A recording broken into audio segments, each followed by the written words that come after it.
बहू बनी ड्राइवर सीमा की साड़ी रवि से होती है। रवि को नशे की बुरी लत लगी होती है। एक दिन, अरे माँ, मेरा एक साइड का शरीर काम नहीं कर रहा है। मैं आज खेतों में कैसे जाऊंगा? अरे बेटा, ऐसा ना बोल। तेरे पापा के जाने के बाद से तू ही घर चलाने का सहारा है।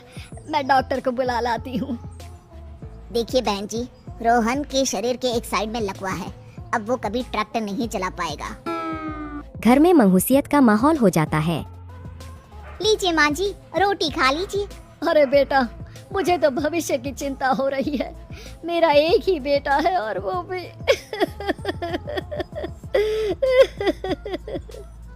माँ जी, आप चिंता न करें। जब तक ये बीमार है मैं खेत जाकर काम कर लिया करूँगी। वैसे भी नशे के कारण इनका शरीर काफी कमजोर हो गया है। अगले दिन सीमा खेत में जाकर काम कर शाम को घर लौटती है। ये ले बेटा, पानी पी ले। कैसा रहा काम का पहला दिन? माँ जी, काम तो ठीक है, लेकिन मैं अगर ट्रैक्टर चलाना सीख लूँ ना तो काम और भी आसान हो जाएगा। अरे बेटा, दुनिया क्या कहेगी कि औरत होकर ट्रैक्टर चला रही है। माँ जी, या तो हम दुनिया देख ले या अपना घर, कोई बात नहीं। जब ये ठीक हो जाएंगे तो सब ठीक हो जाएगा। अरे बहू, जरा बाहर तो आना। जी माँ जी। बहू, तेरे मामा जी आए हैं, तूने बुलाया था ना? हाँ माँ जी, वो मामा जी ना आज से मुझे ट्रैक्टर चलाना सिखा। सीमा मामा जी से ट्रैक्टर चलाना सीखती है।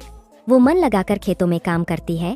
और एक दिन, माँ जी, पता है इस बार पूरे गांव में सबसे ज्यादा फसल का उत्पादन हमारे खेतों में हुआ है। इस साल तो खूब पैसे आएंगे। हाँ। सास खुश नहीं होती है। वो चुपचाप वहाँ से जाने लगती है। तभी सीमा उसे रोक लेती है। क्या हुआ माँ जी, आपको खुशी नहीं हुई? बेटा, आज डॉक्टर साहब बोल रहे थे कि रोहन के ठीक होने के लिए 5 लाख रुपए की जरूरत है।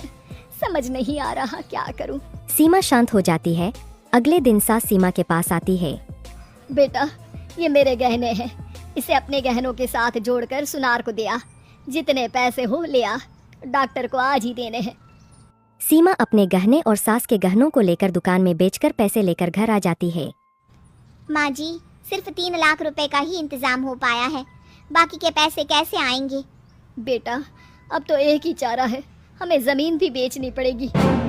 माँ, खेत बेच देंगे तो खाएंगे क्या? अरे बेटा, कोई दूसरा चारा भी तो नहीं है। रोहन ठीक हो जाए तो वो मेहनत करके इससे भी बड़ी जमीन ले लेगा। सास बहू मिलकर खेत भी बेच देते हैं। अब पूरे पैसे लेकर सास डॉक्टर के पास जाती है। डॉक्टर साहब, ये लीजिए सारे पैसे, बस किसी तरह मेरे बेटे को ठीक कर दीजिए। आपका बेटा ठीक तो हो जाएगा, लेकिन 6 महीने का समय लगेगा। सास बहू सोच में पड़ जाते हैं कि अब तो कोई जारिया भी नहीं रहा जहाँ से उन लोगों की कमाई हो। अब कमाएंगे नहीं तो खाएंगे क्या? माँ जी, मेरे माता पिता ने लड़की होने के कारण मुझे ज्यादा पढ़ाया लिखाया नहीं, लेकिन ट्रैक्टर चलाना सीखकर मैं कुछ काम करने के लायक तो हो ही गई हूँ। अरे बेटा, ट्रैक्टर अब कहाँ चलाएगी? खेत तो बिक गए हैं। माँ जी, मैं किसी और के खेतों में दिहाड़ी में काम कर लूंगी, कुछ तो पैसे आएंगे ही ना। कहकर सीमा काम करना स्टार्ट कर देती है। जैसे तैसे उन पैसों से गुजारा चल ही रहा था। माँ जी, पास के अस्पताल से मुझे नौकरी के लिए ऑफर आया है। पैसे भी ये 4 गुना ज्यादा मिलेंगे और अब खाने पीने दवाई के साथ हम कुछ पैसे भविष्य के लिए भी जोड़ पाएंगे। लेकिन काम क्या है बहू? माँ जी, मुझे अस्पताल की एम्बुलेंस चलानी है।